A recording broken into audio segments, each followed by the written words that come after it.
Subscribe करंतु एबे हम चैनल को प्रेस करंतु बेल आइकन को जहा द्वारा लेटेस्ट वीडियो नोटिफिकेशन आपनकु सर्वप्रथमे मिली जिवो।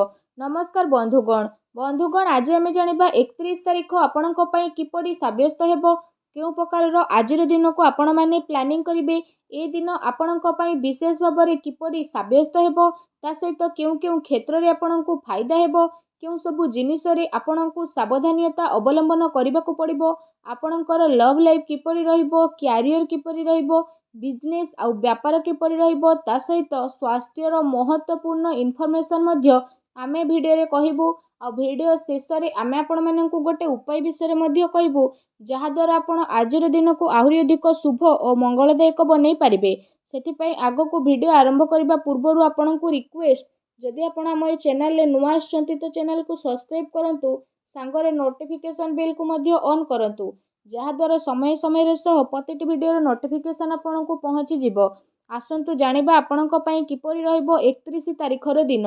जदि आमे सबुठारु प्रथमे कहिबा कि कोन आज आपणक पई पॉजिटिव रहिबा पई जाउछि जदि आमे विशेष भाबरे कहिबु तो फ्रेंड्स आज सामाजिक मान सम्मान प्रतिष्ठा प्राप्ति हेबार पूरा संभावना बनुअछि। सेथि पई निजर प्रयास रे आपण भल सफलता प्राप्त करिबारे कामयाबी नजर आसीबे ता सहित आपण गोटे सुलझेबा प्रकृतिर व्यक्ति अटंती सब प्रकार कार्य को आपण समय अनुसार करिबारे प्रयत्न रहिबे सेथि पई आपणकु सफलता बहुत भल धरणर प्राप्त मध्य होई जिवो।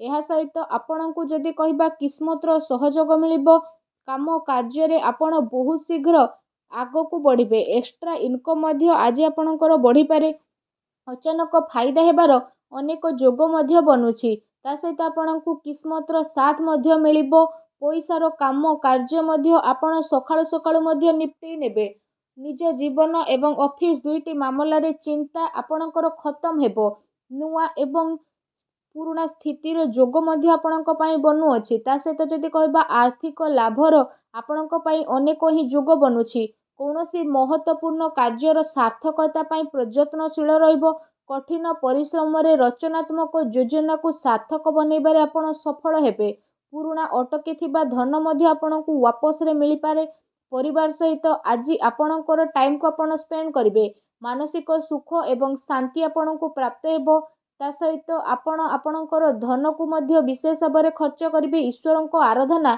आपणकर मन को शांति मध्य प्रदान करिवो आपणकर उत्तम प्रदर्शन आपणकर प्रतिद्वंदीଙ୍କ पई मौका रे चौका देबा स्थिति रखिबो कार्यस्थल रे आपणकु अपार सफलता मध्य प्राप्त हेबो चाहे ताहा पदोन्नति हेउ किंबा मान सम्मान हेउ व्यवसाय करुथुबा जातक माने किछि नुआ काम आरंभ करि पारंती ता सहित ए दिन रे आपण आपणकर सर्वश्रेष्ठ देबाकू ट्राई करिवे एवं जहार परिणाम आपणकु सकारात्मक रूप रे मिलिबो कौनसी नुआ जगह बुलिबार मौका मध्य आपणकु मिली पारे जो कारण पई आपणकु नुकसान रो स्थिति मध्य आसी पारे परिवार सहित कौनसी धार्मिक स्थल रे आपण विशेष भाबरे जाई मध्य पारंती ए समय रे आपणक पक्ष रे प्रकृति एवं जदि कहिबा आपणकु जोश एवं कौनसी माहौल रो स्थिति मनुछि नुआ उपलब्धिर माहौल देखा देबो पारिवारिक सामंजस्य आउ तार देखभाल करिबारे आपणकर महत्वपूर्ण योगदान रहिबो ए दिन रे आपणकु कौनसी सुख समाचार अवश्य मिलिबो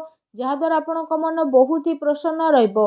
आसंतु जानिबा आज आपणक पई कोन नेगेटिव रहिबो आपणकर मन उपरे नकारात्मक विचार उपरे आक्रमण हेबा कारणरु मन रे हताश हेबो अनैतिक एवं अप्रमाणिक कार्यर विपत्ति रे ए दिन रे आपणकु प्रॉब्लम आसी पारे तेथि पई संभव हेउची तो से सबुठारु दूरे रुहंतु कार्यभारर अधिकता रहिबा कारणरु मानसिक अस्वस्थता मध्य होई पारे संतानक चिंता मध्य आपणकु रहिबो ता सहित आपणकर आमदानी मध्य बहुत भल रहिबो किंतु आमदानी सहित आपणकर खर्च रे मध्य विशेष भाबरे वृद्धि हेबार संभावना बनुछि एमितिरे आपणकर आमदानी आउ खर्च रे ताळ मेळ बसैबार अति आवश्यकता रहिछि। एहा सहित जदि कहिबा विशेष भाबरे आपण व्यापार जदि करूछंती तो व्यापार रे आपणकु अधिक लाभ मिलिबो आपण महंगा वस्तु सबु को मध्य किनि पारंती किंतु आपणको आपणकर महंगा शौक उपरे रोक लगेबाकू पड़िबो अन्यथा आपणक उपरे आर्थिक संकट मध्य आसी पारे ता सहित जदि कहिबा जरूरत रहिछि कि कथाबार्ता समय रे आपण गरिमा बनै कि ही रखंतु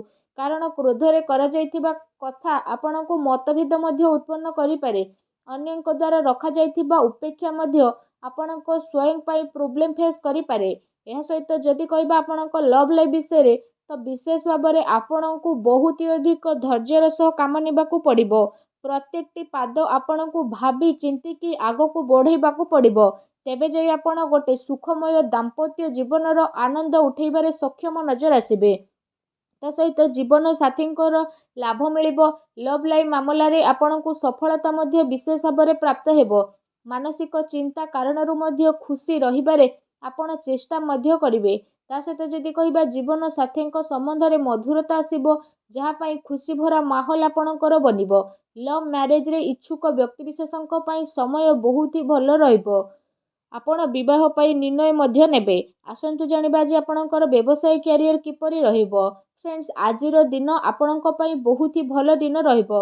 କାରବାର ଆପଣଙ୍କର ବହୁତ ଭଲରେ ଚାଲିବ ଏବଂ ଧନ ଲାଭର ସ୍ଥିତି ମଧ୍ୟ ବନୁଛି। କିନ୍ତୁ କାର୍ଯ୍ୟଭାରର ଯେହେତୁ ଅଧିକତା ରହିବ, ଦିନ ଆପଣଙ୍କର ଦୌଡ଼ା ଦୌଡ଼ିରେ କଟିବ। ଯଦି ଆପଣ ଚାକିରି କରୁଛନ୍ତି, ଆଉ କୌଣସି ପ୍ରକାରର ନିବେଶର ଯୋଜନା ଆପଣ ବନାଉଛନ୍ତି, ତ ସେସବୁରେ ଆପଣଙ୍କୁ ଅବଶ୍ୟ ହିଁ ସଫଳତା ପ୍ରାପ୍ତ ହେବ ଏବଂ ସମୟ ଅନୁସାରେ ଆପଣଙ୍କୁ ନିବେଶ କରିବାକୁ ମଧ୍ୟ ପଡ଼ିପାରେ, ଯାହା ଆପଣଙ୍କ ପାଇଁ ଅବଶ୍ୟ ହିଁ ଲାଭଦାୟକ ସିଦ୍ଧ ହେବ। ତା ସହିତ ଆଜି ଆପଣଙ୍କର ନୂଆ ଲୋକଙ୍କ ସହ ସମ୍ପର୍କ ବନିବ। ମନୋରଞ୍ଜନର କେତେ ସାରା ଅବସର ମଧ୍ୟ ଆପଣଙ୍କୁ ମିଳିଯିବ, ଯାହା ପାଇଁ ଜୀବନରେ ଖୁସିର ମାହୋଲ ରହିବ। ପରିବାର ସହ ଭଲ ଟାଇମ୍କୁ ଆପଣ ସ୍ପେଣ୍ଡ ମଧ୍ୟ କରିନେବେ। ତା ସହିତ ମହତ୍ତ୍ୱପୂର୍ଣ୍ଣ ସହଯୋଗ ମଧ୍ୟ ଆପଣଙ୍କୁ ମିଳିଯିବ। ବିଜ୍ଞାନ ଏବଂ ଟେକ୍ନୋଲୋଜି କ୍ଷେତ୍ରରେ ଜଡ଼ିତ ବ୍ୟକ୍ତିବିଶେଷଙ୍କୁ ସଫଳତା ପାଇଁ ଅଧିକ ପ୍ରୟାସ କରିବାକୁ ପଡ଼ିବ। ସଫଳତା ପାଇଁ ଅଧିକ ପରିଶ୍ରମ କରିବାର ବିଶେଷ ଆବଶ୍ୟକତା ରହିଛି। ଷ୍ଟୁଡେଣ୍ଟସ୍ଙ୍କ ପାଇଁ ସମୟ ଏ ଦିନରେ କାଫି ଭଲ ରହିବ। ଆସନ୍ତୁ ଜାଣିବା ଏ ଦିନରେ ଆପଣଙ୍କର ସ୍ୱାସ୍ଥ୍ୟ କିପରି ରହିବ। ଯଦି କହିବା ଆଜି କୌଣସି ଭାଇରାଲ ପ୍ରୋବ୍ଲେମ୍ ଆପଣଙ୍କୁ ଦେଖିପାରେ, ସେଥିପାଇଁ ନିଜ ସ୍ୱାସ୍ଥ୍ୟ ଉପରେ ଆପଣଙ୍କୁ ବିଶେଷ ଭାବରେ ଧ୍ୟାନ ରଖିବାର ଅତି ଆବଶ୍ୟକତା ରହିଛି। ଆପଣ ଆପଣଙ୍କର ଖାଦ୍ୟପାନ ଉପରେ ବିଶେଷ ଧ୍ୟାନ ରଖନ୍ତୁ। ନିଜ ଦିନଚର୍ଯ୍ୟାକୁ ଆପଣ ସୁଚାରୁ ରୂପରେ ଠିକ୍ ବନେଇକି ରଖନ୍ତୁ। ଏହା ସହିତ ନିଜ ସ୍ୱାସ୍ଥ୍ୟକୁ ଆହୁରି ଅଧିକ ଭଲ ରଖିବା ପାଇଁ ଆପଣ ପ୍ରତ୍ୟେକ ଦିନ ଯୋଗ କରନ୍ତୁ, ବ୍ୟାୟାମ କରନ୍ତୁ ଏବଂ ସୁସ୍ଥ ରୁହନ୍ତୁ। ଫ୍ରେଣ୍ଡସ୍, ଆସନ୍ତୁ ଜାଣିବା ଆଜି ଆପଣଙ୍କ ପାଇଁ କ'ଣ ବିଶେଷ ଉପାୟ ରହିଛି। ଆଜି ଆପଣ ସ୍ନାନ ଆଦି କରିସାରିବା ପରେ ବିଶେଷ ଭାବରେ ଗୋଟେ ନଡ଼ିଆକୁ କଳା କପଡ଼ାରେ ବାନ୍ଧନ୍ତୁ ଏବଂ ଆପଣ ସେ ନଡ଼ିଆକୁ ପ୍ରବାହିତ ଜଳରେ ଭସାଇ ଦିଅନ୍ତୁ। ତା ସହିତ ଯଦି ଆପଣ ପାରୁଛନ୍ତି ଗରିବ ଲୋକଙ୍କୁ କିଛି ନା କିଛି ନିଜ ସାମର୍ଥ୍ୟ ଅନୁସାରେ ଆଜି ଖାଇବାକୁ ଦିଅନ୍ତୁ। ତା ସହିତ ଘରର ଈଶାନ କୋଣରେ ଘିଅ ଦୀପ ବା ତେଲର ଦୀପଟିଏ ପ୍ରଜ୍ୱଳନ କରନ୍ତୁ, ଯାହାଦ୍ୱାରା ସବୁ ନକାରାତ୍ମକ ଶକ୍ତିର ବିନାଶ ହେବ, ଶୁଭ ଫଳ ପ୍ରାପ୍ତ ହେବ। ତା ସହିତ ବିଦ୍ୟାର୍ଥୀମାନେ ବିଦ୍ୟା କ୍ଷେତ୍ରରେ ଅଧିକ ଲାଭ ପ୍ରାପ୍ତି ପାଇଁ ଚାହୁଁଥିଲେ ଆପଣମାନେ ନିଜର ଷ୍ଟଡି ଟେବୁଲକୁ ଦକ୍ଷିଣ ପୂର୍ବ ଦିଗରେ ରଖନ୍ତୁ। ତା ସହିତ ଆପଣ କ୍ରୋଧ ଉପରେ ନିୟନ୍ତ୍ରଣ ରଖନ୍ତୁ। ଜୀବନର ପ୍ରତିଟି କ୍ଷେତ୍ରରେ ଆପଣ ବିଶେଷ ଭାବରେ ସଫଳତା ଅର୍ଜନ କରିବେ ପୁରା ଗ୍ୟାରେଣ୍ଟିର ସହିତ। ଆଶା କରୁଛି ଆଜିର ଭିଡ଼ିଓଟି ଆପଣଙ୍କୁ ଭଲ ଲାଗିଥିବ। ଭିଡ଼ିଓଟି ଭଲ ଲାଗିଥିଲେ ଭିଡ଼ିଓଟିକୁ ଲାଇକ୍ କରନ୍ତୁ। ଚ୍ୟାନେଲରେ ନୂଆ କରି ଆସିଥିଲେ ଚ୍ୟାନେଲକୁ ସବସ୍କ୍ରାଇବ୍ କରିନେବା ସହ ପାଖରେ ଆସୁଥିବା ବେଲ୍ର ଆଇକନ୍କୁ ମଧ୍ୟ କ୍ଲିକ୍ କରିଦିଅନ୍ତୁ। ଧନ୍ୟବାଦ।